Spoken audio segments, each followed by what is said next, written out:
Hey, and welcome to video number 4. We're going to talk about how to create your cover image.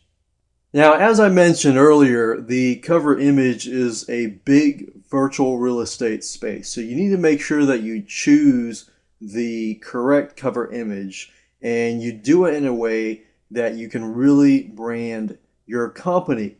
Simply because the cover image is the first thing that people are going to see when they visit your Facebook timeline. So you definitely want to get it right. Now, before I talk about strategies and tips that you can use for your cover image, you need to understand that the cover image has to be the exact size in order for it to look right. So that size is 851 pixels wide by 315 pixels height. The image cannot contain call to action or any type of promotional material. Remember, Facebook does not like businesses using their system to promote their business way too much. The way you want to tackle this is by doing certain things. For example, the cover image should be related to what the customer wants. If you can show your customer what your business is all about, you really don't have to do a whole lot of selling. You just have to appeal to their senses. If you can appeal to their senses and you know what your customer wants, you can really relate to them. So the cover image should relate to what your customers want and will consume through their senses or through their brain. Another tip is to try to stick with colors that are related to your logo so that your brand sticks in their minds. So anytime somebody sees your logo or your colors, in their subconscious, they are reminded of your company. Like when I think of brown or UPS, I think of brown. I think of Coca-Cola, I think of red. I think of Facebook, I think of dark blue, Then here's the key. Because you cannot add any type of promotional material, you can, however, add the URL somewhere in there as a watermark or in the logo. So the first thing that you need to do is download a graphics editor. And in this case, I'm going to recommend paint.net. So if you go to google.com, as you can see here, and type in paint.net, the site is at getpaint.net, not paint.net, but getpaint.net. So go ahead and click on the download link here.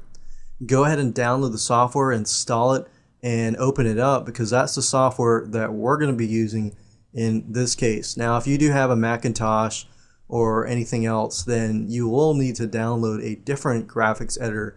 It doesn't really matter what graphics editor you use as long as it's you can do a few things more than regular Paint that comes with Windows. So go ahead and do that. So we're going to use that. Right now I've got paint.net open up on my computer, as you can see here. And what I need to do is go ahead, open it up, click on File, New. And in this case, I want it to be 851 width, remember. So it's 851, and then height 315. So it needs to be 851 pixels height or width, and then 315 height. Go ahead and click on OK, and we've got this here. Now what you need to do is find an image that either your logo or find an image on bigstockphoto.com that relates to your product. So as you can see here, I am at bigstockphoto.com, and all I need to do is download an image that relates to my product. Now, the best thing that you can do is find the end product. Make sure that the cover image shows your brand colors. So let's say, for example, that you are a realtor. You'll probably want to make sure that you type in real estate, houses, and find a picture that you like and best describes you. You the personality of your business and your brand. So if you don't, in other words, if you don't have a picture that necessarily is your logo, then you can find pictures that are similar color and purchase those pictures. It doesn't have to be just one picture. In fact, you could have 3 pictures, just like the Coca-Cola example where they had 3 different pictures, all different pictures that had a little bit of red inside it, and bundle them together to create your cover image. So bigstockphoto.com is a great place to go, and I'd highly recommend that you go there. Now in this example, I have some images of my own. So I'm going to go ahead and close that, go back to paint.net, and what I want to do is I want to import those images into here. So what I need to do is I need to go to my computer, my file manager, go to the C drive, and let's say, for example, that my business is a video production business, or a film or something. Okay, so what I would normally do is I would find the pictures, I would highlight the pictures, and to highlight them on a Windows computer, you would basically select a picture, click on Control, and then select Control again. What I would do is I would drag and drop it into the image and click on Open. We're not going to do add layers, we're going to click on Open each individual image. So at the top here you see these 3 images, plus you see this image here. So what I'm going to go ahead and do is simply edit, select all, and I'm going to cut it or copy it.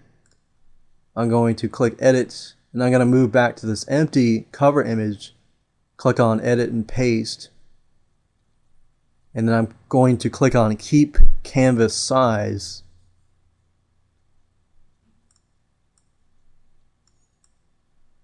And basically what I want to do is just minimize this picture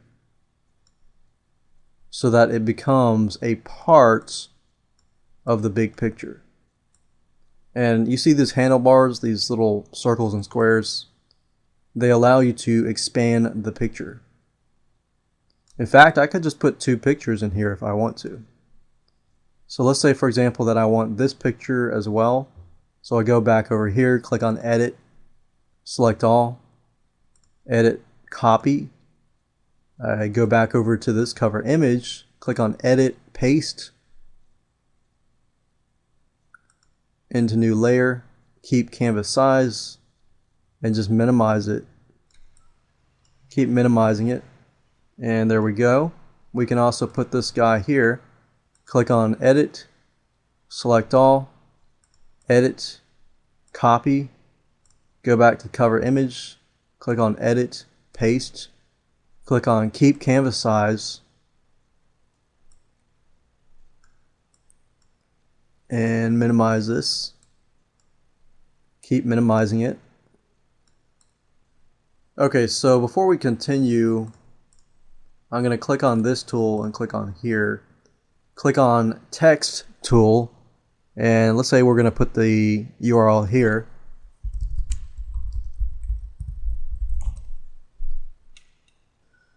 And of course you can move it around by clicking this arrows here. And you can put yourdomain.com at the bottom. And you can color it in, do whatever you want. But creating a cover image is not hard. And I don't want to be judged by this, then I'll need to change it and hire somebody else. But if you want to create your own cover image, that's how you can create your own cover image, by taking a couple images and putting it all together and making it into one big cover image.